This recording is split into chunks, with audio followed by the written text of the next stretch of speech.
Hello everyone, welcome back to my channel. In case you don't know, I am April and I am a 5th grade teacher. Today is my first day of my 15th year teaching, and I'm actually recording this after school because before school and during school, there's a lot going on the first day. So I want to share some things going on during this first week of school that I love to do, give you a few things that I like to do that I've done over the years, some new things that I tried this year, and some things that I will be doing throughout this week. So stay tuned and keep watching.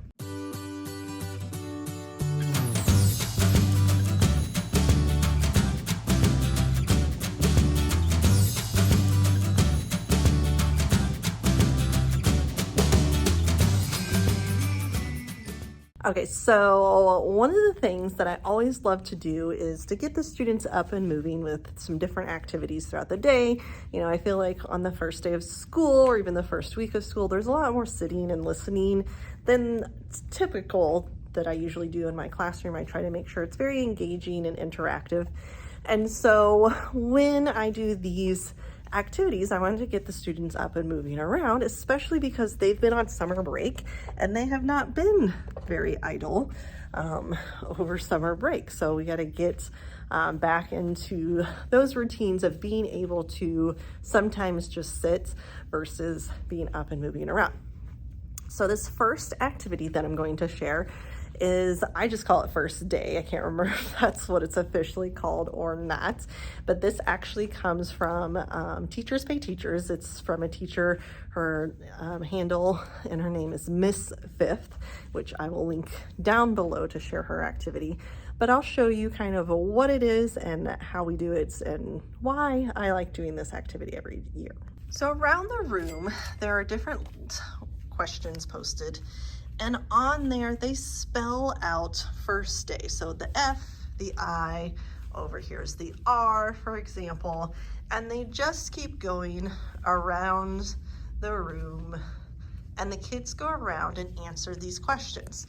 And then I have the students, we share a few out together, and then I collect the papers and read through. So for example, this one, look around our classroom. What is one thing you're wondering about? This is a great question to go over as a whole class because most of the kids are probably wondering about the same things. So even though maybe we've talked about certain things, there may be unique things going on in your classroom. So back here, for example, my little VIP area, that was a question a lot of them shared. They wanted to know about it and how they got to sit over there. So that was easy for me to be able to answer. And then of course they're like, wait, can we do that starting tomorrow? Like, they're very excited about that. So I was able to share that with them. The other big questions of things that they were wondering about were my house posters and wanting to know more about the house posters. And I told them I would be sharing more information throughout the week as to what the house system is and how we use it in the classroom. I did give them a little information about, if you know Harry Potter, then you probably have an idea. So some of those types of questions that students wonder and want to know about those types of things, it helps me get to answer those questions without having to constantly talk and explain things multiple times. Then it has other questions like, do you prefer to be called by a nickname? Or how do you feel about your first day of school? Or what's your favorite subject and least favorite subject? Getting to know them in those ways.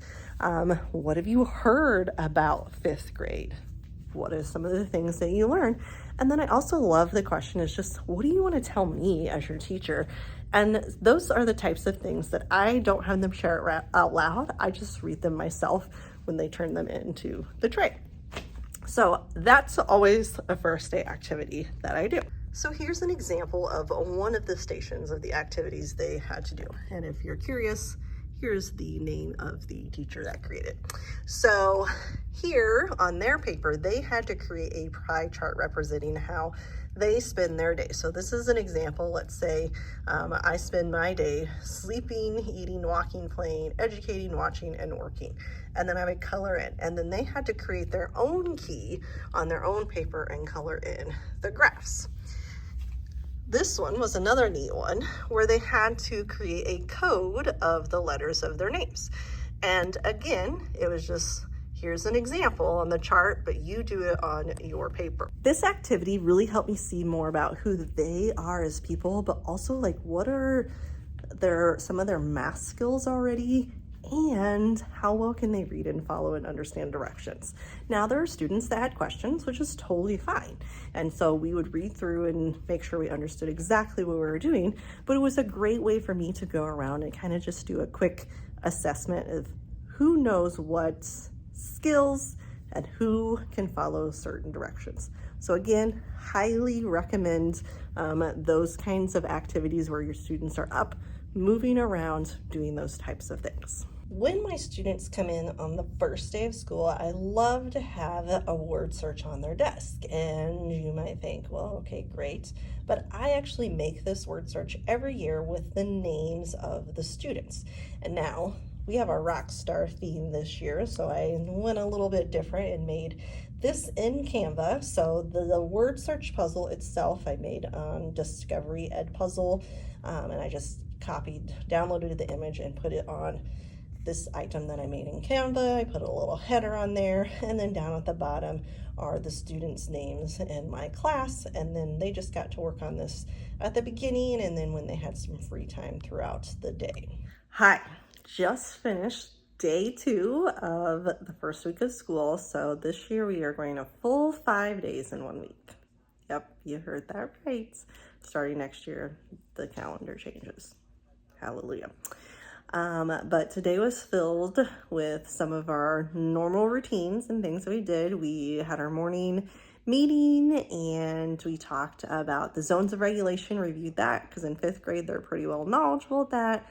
Talked about that, did some activities this morning, did our second rule for the 5th grade's Essential 55. And let's see, then we did, we had specials. Then we went to a full day of math today, and we kicked off with an Ignite activity. So our district uses the Reveal curriculum. And within that, I teach advanced math. So I'm actually teaching 6th grade math to 5th graders. And we did an Ignite activity to kick off our what's called a module, which is their way of saying unit. Our first one's all about ratios and rates. And so we did an activity where they had to compare some children who made chocolate milk, but use different quantities, but they didn't know how much the quantities were. It was really cool. I loved the activity. And then did another example. We're going to finish up the lesson tomorrow. Then let's see, what did we do? I listened to the podcast 6 Minutes while they're having their snack. If you've never listened to 6 Minutes, it's awesome. I love listening to it with my class. They actually wanted to listen to 2 episodes today, so we have some flexible time this week. So we listened to 2 episodes. Then we went into our ELA block. Continued working with our book, Thank You, Mr. Falker, that by Patricia Polacco that we have been reading. Loved the book. Actually, this was the first time I've ever read that particular picture book, and I will definitely be interested in making some activities to go with that to put in my TPT store in the future. Then let's see, they did an All About Me, started an All About Me 1-pager today. Loved that activity. That they have till Friday to get it finished because I really want them to be creative and take their time. And then we kind of continued on our day, and then we ended with one of my favorite activities. So every year I read my class the book Iggy Peck, Architect by Andrea Beatty. I love that book. I love that whole series of books, but I do a special team building activity with that book. So the way it works is we talk about what is an architect, what does an architect do, what kinds of skills does an architect have to have in order to be successful in their job. And one of the things that I do is then I put them in some random groups. I give them 15 pipe cleaners. And with those 15 pipe cleaners, they have 10 minutes to build the tallest freestanding tower possible. Now, I teach 5th grade, and I also teach high ability students. So a lot of times they're like, yeah, I got this, I can do this. Well, what they don't know is that I have some twist coming that they are not expecting. So I give them about 4 minutes to work. I stop the timer, I have them refocus on me, and I explain to them sometimes there are constraints in the world where we come across and we have to lose resources. So maybe our budget is less than we expected, or maybe we've overspent on our budget, but these are real world things. So then they have to continue the challenge, but now with only 10 pipe cleaners. So sometimes they're like, oh man, they start over. Okay, give them a couple more minutes to work, stop the timer again, get their attention again, and then I tell them sometimes we cannot communicate with the other people because maybe something has been outsourced somewhere and we don't speak the same language. So now they have to stop again and they can no longer communicate in verbal or written form. So they then have to still continue working with their group with only 10 pipe cleaners and can no longer communicate with each other in a way that they would typically communicate. So they keep working. I stop it again with 2 minutes left. And by this point, they're like, oh no. And so then we stop again. And with that stop, then they lose manpower, which means they can no longer have all people necessary. Now, the twist on this, instead of having somebody removed from the group, because the whole point is that everybody's participating and working in the group, is now they have to work with only one hand per person. So they have to figure out how they are going to use 10 pipe cleaners with no communication, verbal or written, and with only one hand each. And what they are able to achieve in the rest of the time remaining.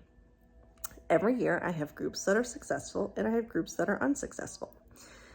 And it's all about the lesson behind it. We never measure, we never determine a winner because that really isn't the point. And so we do a reflection on how well did your team actually work together? What were some strengths that your team had? What are things that you needed to improve? As well as what was the most challenging part for you and or your team. I absolutely love this activity. I highly, highly, highly recommend doing it with, I would say, at least 4th or 5th graders on up. And I even have a full resource that goes with the book, Iggy Peck Architect, lots of ELA activities, some STEM activities. Check that out in the description below to see more. But that was one of my favorite go-to first week of school activities. Hi everyone, welcome back to my channel. I am April, an elementary teacher in Central Indiana, and I have to say, wow. I was recording videos last week and I made it through a few in the first couple of days, and then just everything took over in my school and life and just doing all the things. So this is actually second week of school. So I'm going to share some things that we are continuing to work on. You know, not every day is flashy and fun. Sometimes it's just, you know, we're going through the motions and doing our lessons. And I think a lot of times people think, you know, when they see things on social media that it's really like, oh, it's always a big to-do and we're really focusing on these things. And that's not how real life is. It's not how teaching is. You're just seeing highlights of our days and what we're sharing, and there's just really so much more that goes into it. So I do want to share some things, you know, that we did towards the end of last week, and then also some things that we're doing this week to kind of get you to understand, you know, this all doesn't just magically happen overnight. Whether you are a teacher, you're not a teacher, whether you're a new teacher or a seasoned teacher, you know, we're all going through the same things, and we're in different places in our lives, and we're in different places around the country and the world. And you know, some of us have strengths in certain areas, and you know, I've had my years where it's just I'm here, and that's kind of all it is. And that's okay. You know, whoever is watching this, remember that's okay. Whatever you see in videos from myself or other people, know that, you know, you don't have to be that specific person. You be who you are as a teacher and what makes sense to you, and how you can thrive. So I just want to throw that out there before we continue on and I share some things that we have done. So I shared already about some first day movement activities and different things. I do a lot of different activities, like all about me, getting to know each other, for me to get to know the students.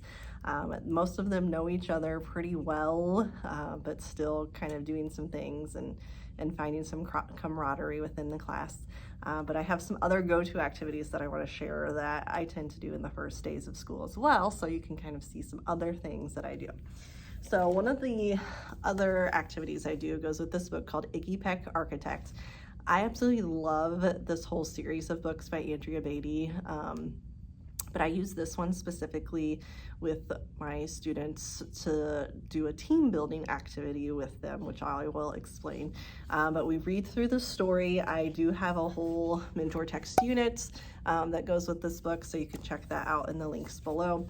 But I want to share with you what we do within the team building activity, because it's just so impactful and powerful. And I've done this in 4th and 5th grade with students for many, many years, and it really does help me learn a lot more about them, learn about their team skills, as well as different things that I can kind of see, like who has a growth mindset and who kind of shuts down during this activity, who can really exhibit some of those leadership qualities, and who really struggles with some things. Okay, so every year, you know, as part of our classroom community is we write a classroom pledge.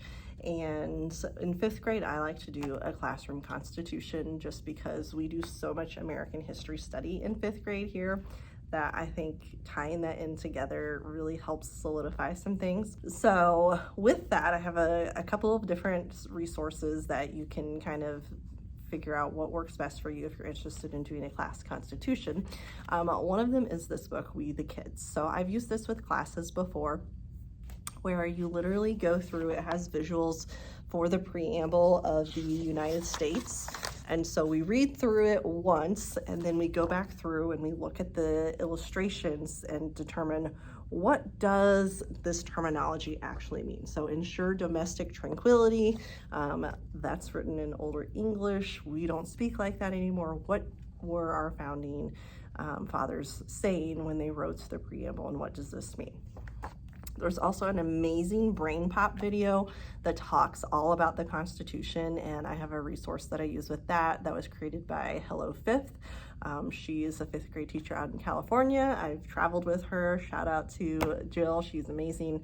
But she has a resource that you can use has this video that the students can watch and some notes to fill out. And then she actually has the preamble written, and then has the students, oh look, my thumb's green.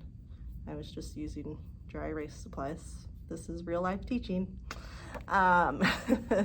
Where we actually go through and we create our own class constitution based on exactly what the real Constitution is, but then we come up with our own version. And the students, we work through it, you know, in groups, because it is a difficult thing for students to do. So they work on it in groups and come up with it, and then we do a whole class share and vote on what we want it to include. And so I will share what we came up with for our final product.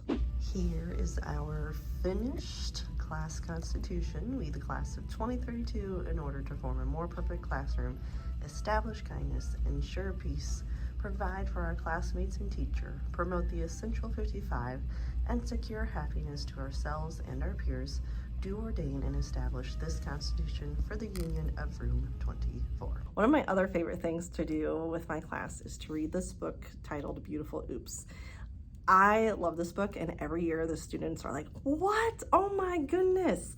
And it's all about the mistakes that people make and how we can kind of change our mindset, and or if we make a mistake, how we can make something beautiful out of that mistake. And I just really love the idea behind it, but the way that Barney Salzberg has created this book is just so beautiful and imaginative. And so we look at it, we read through it, it's very simplistic, but then the students are like, oh, well, this is an elephant. Okay, I see. But then when you go deeper into maybe it could be more than an elephant, a lot of different things that it could really be in the book. And then, oh yeah, okay, it can be an elephant there. Or like this one, bent paper. A lot of them was like, oh, that's a dog ear, you know, things like that. Or, you know, what else can we make out of that? So it's really all about that creativity and thinking outside the box. And I love using this, especially with my upper grade students, because it really pushes them to think. Because, you know, sometimes in schools, they've become very like, okay, here's how we do X, Y, and Z. It's like, you're still creative and you have so many amazing ideas. Let's think about something could be something different. So you can give your students a squiggle or a scribble and have them create something beautiful out of it. I think that is an amazing way to get students invested and involved in the creative thinking process. And even some of your students who maybe are a lower level student really start to shine in those areas, because maybe they do struggle in, you know, reading, writing, math, but this is an area they can really show their creativity and shine. So I highly recommend this book. I will link this down in the description below as well. The last thing that we did on Friday was actually our house system. So I am happy to do a whole video about the house system. I absolutely love the house system. I think it is one of the best things I've ever done in my classroom. And I actually first did the house system with the original Harry Potter houses way back in the day when I had a Harry Potter themed classroom, and then I have since then adjusted it over the years into different houses.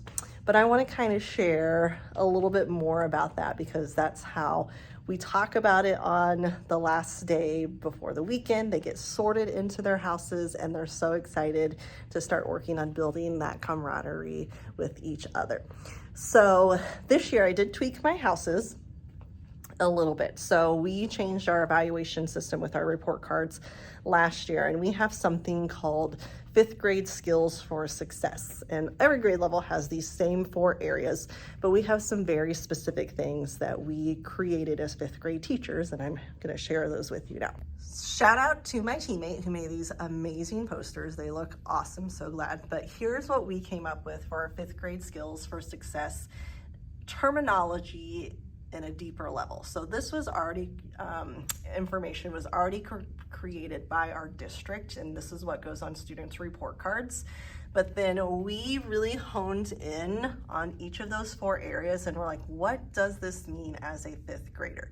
So for connection, those positive qualities, showing inclusivity, respect for others, respectful and age-appropriate verbal language, eye contact, body language, etc.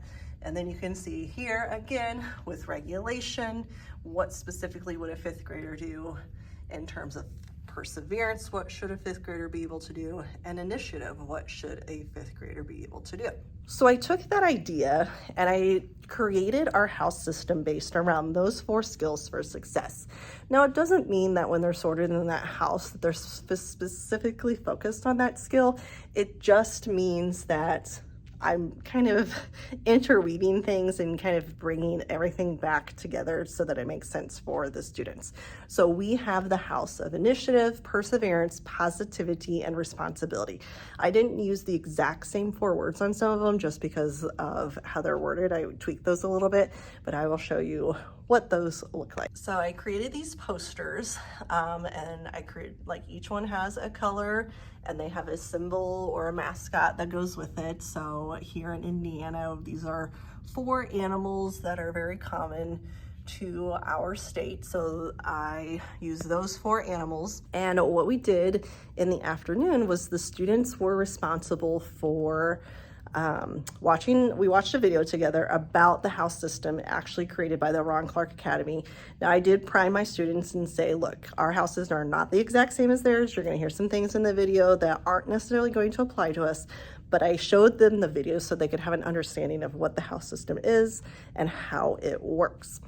Then what we did is I had a bag just full of different colors of chips, and they just drew one out, and that's the house that they were sorted into. You can sort in so many different ways. I've done it multiple ways. I've done it, my students pick out a little gift bag and it has their house headband in it, or students can spin a wheel, or you could give them a quiz, and it sorts of infinite ways that you could do this. There's not a right or wrong. But if you want to keep it a little more simplistic, just drawing something out of a bag makes it easier. Then the students have these jars, and so I just use poker chips is what they are, and I order those from Amazon. I'll link those down below. The jars themselves I think I got from a Home Goods years ago, but you could use any kind of jar. It doesn't really matter. And then I have these baggies filled with house chips that can be used. So anytime students do something that are exhibiting positive traits, qualities, those skills for success, we give them a shout out and they get to go put some house chips into their jar. At the end of every 9 weeks, we then count to see who has the most chips. Once we've counted to see how many chips each house has, we put it up on our posters so that information stays up there all year. And then we do a celebration with our house. And so it just becomes really fun. We're building up that camaraderie with each other, celebrating each other. And then at the end of the year, like we keep a cumulative total here on the poster boards. And at the end of the year, whichever house has the most chips, we have our final big celebration. I don't give prizes. I don't give them any tangible things. We just celebrate them. It's all about celebrating them and how they succeeded and how well they did. It's just a really fun way to do that. So that was how we ended our first week of school. There's so many other things that we fit into our days as well. You know, we still had our math lessons and we still had our reading and writing. We still did some science and social studies types things. We still did some back to school, getting to know you things, but that gives you an idea kind of what I do in the first week of school. And then I'm gonna continue doing some vlogs for you throughout the school year. Can't necessarily say that I'll do, here's what we did this week every week, just kind of depends on the week, to be honest. But I'm gonna keep sharing, and please keep watching, and don't forget to like, subscribe, and hit that notification bell to stay up to date on the latest videos. And until next time, I love this journey for you.